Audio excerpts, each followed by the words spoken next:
샘터 가족 여러분 안녕하십니까? 샘터지기 김덕계 목사입니다. 오늘부터 우리는 고린도전서를 한 달 동안 상고하겠습니다. 고린도전서는 사도 바울이 세 번째 전도 여행을 하던 중에 에베소에 머물면서 고린도 교회에 보낸 서신입니다. 기록된 시기는 주후 54년에서 55년경으로 보는 것이 대세고요. 비교적 다른 성경에 비해서 일찍 기록되었다고 보시면 됩니다.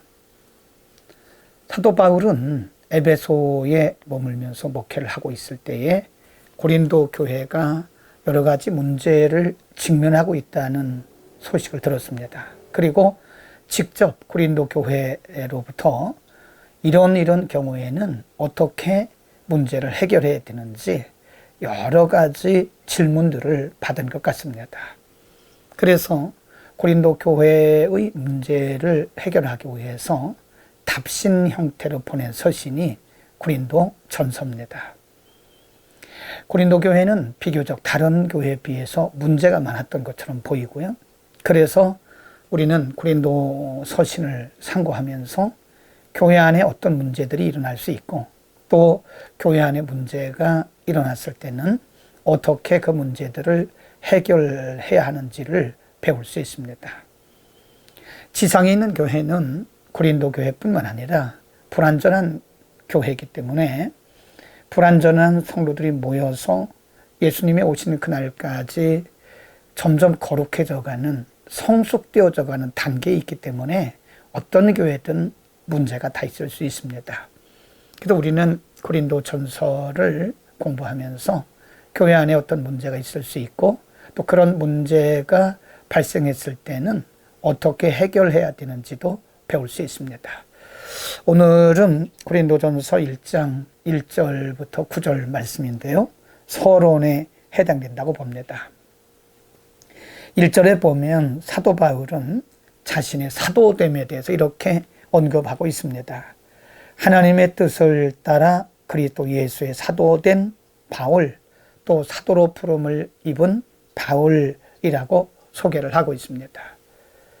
당시 고린도 교회뿐만 아니라 초대교회 몇 교회에서는 사도 바울의 사도권을 인정하지 않는 경우가 있었다고 합니다. 특별히 고린도 교회 안에는 사도 바울의 사도권을 인정하지 않는 분들이 있었기 때문에 사도 바울은 부득불 자신의 사도됨이 누구에 의해서 되었거나 또 누구에 의해서 임명된 것이 아니라 바로 하나님의 뜻을 따라서 사도가 되었다고 밝히고 있습니다.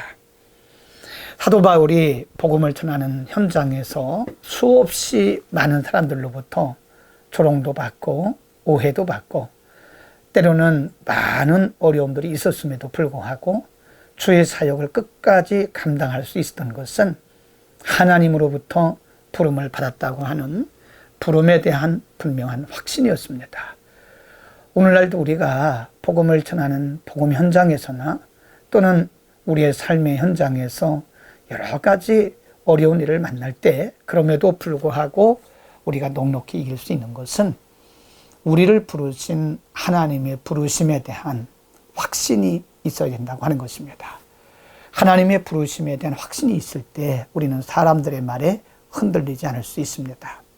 2절에 보면 교회에 대해서 이렇게 말씀을 하고 있습니다. 고린도에 있는 하나님의 교회, 곧 그리스도 예수 안에서 거룩하여지고 성도라 부르심을 입은 자들이라고 언급을 하고 있습니다. 이것은 사도 바울이 교회를 의도적으로 정의한 것은 아닌데 이 말씀 속에서 교회가 뭔가 교회의 정의를 내릴 수 있습니다. 교회는 하나님의 교회입니다. 하나님께서 세우시고 하나님께서 주인이신 것이 바로 교회인 것입니다. 그리고 교회는 그리스도 예수 안에서 거룩하여지고 성도라 부르심을 입은 자들의 모임인 것입니다. 인간의 노력이나 어떤 공로로 인해서 부름받은 것이 아니라 그리스도 예수의 은혜로 말미암아 하나님께 의롭다 칭함을 받은 사람들의 모임이 바로 교회인 것입니다. 교회는 인간적으로 볼 때 부족한 점도 많습니다. 교회는 인간적으로 볼 때 비도덕적이고 비윤리적인 부분도 있을 수 있습니다. 그러나 그럼에도 불구하고 교회가 거룩한 것은 하나님께서 그리스도 안에서 거룩하게 하시고 성도라고 부르셨기 때문에 그런 것입니다. 인간적으로는 부족하고 연약하고 때로는 비도덕적이고 비합리적인 부분들이 있을지라도 교회는 여전히 거룩한 곳입니다. 바로 하나님께서 그리스도 예수의 보혈로 거룩하게 하신 사람들의 모임이기 때문에 그런 것입니다. 사도 바울은 4절 이하에서 고린도 교회의 또 장점들을 칭찬하고 있습니다. 감사하면서 5절에 보면 너희가 그의 안에서 모든 일 곧 모든 구변과 모든 지식에 풍족함으로 6절 그리스도의 증거가 너희 중에 견고케 되어 7절 말씀 너희가 모든 은사에 부족함이 없이 우리 주 예수 그리스도의 나타나심을 기다림이라 라고 고린도 교회를 칭찬하면서 하나님 앞에 감사하고 있는 것입니다. 서론에서 말씀드린 것처럼 고린도 교회는 초대 교회들 가운데서 가장 문제가 많았던 교회입니다. 그럴지라도 고린도 교회는 여전히 하나님께서 그들 가운데 일하시고 성령님이 운행하시기 때문에 복음의 열매가 그들을 통해서 맺혀지고 있는 것입니다. 여러분, 우리는 교회를 이 세상의 기준으로 판단해서는 안 됩니다. 사람들이 볼 때, 인간의 기준으로 볼 때 부족한 면이 있을지라도 교회는 여전히 성령님께서 동행하시면서 성도들을 거룩하게 하고 계시기 때문에 우리 인간의 안목과 기준만 가지고 교회를 평가하거나 판단해서는 안 됩니다. 여전히 하나님께서 교회 안에서 일하고 계십니다. 8절에 이렇게 기도합니다. 주께서 너희를 우리 주 예수 그리스도의 날에 책망할 것이 없는 자로 끝까지란 말씀입니다. 끝까지 견고케 할 것이다 라고 그런 확신 갖고 믿음을 갖고 있습니다. 인간적으로 볼 때는 고린도 교회가 문제도 있고 비윤리적이고 비도덕적인 부분도 있지만 예수님께서 재림하신 그날까지 성령님께서 그들과 함께 하시면서 말씀으로 그들을 거룩하게 지키실 것이라고 하는 끝까지 지키실 것이라고 하는 그의 믿음인 것입니다. 그렇습니다, 여러분. 지상에 있는 교회는 모두 다 불완전한 사람들이 모인 곳입니다. 교회는 완전한 사람들이 모인 곳이 아닙니다. 여전히 실수가 있고 여전히 더러움이 있고 여전히 비상식적이고 비합리적이고 비도덕적인 일들이 그리고 그런 사람들이 있을 수 있습니다.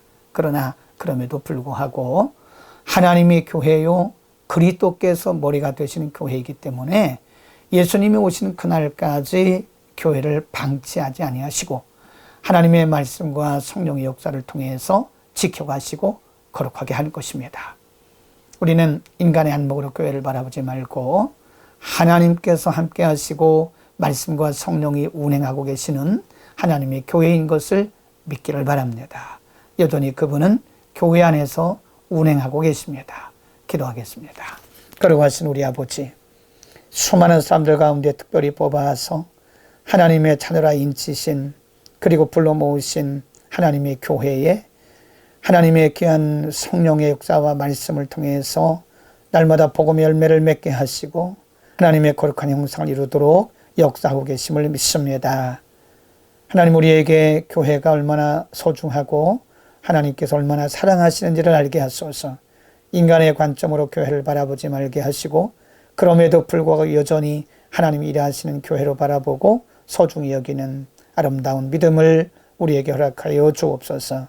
예수 그리스도의 이름으로 기도드립니다. 아멘.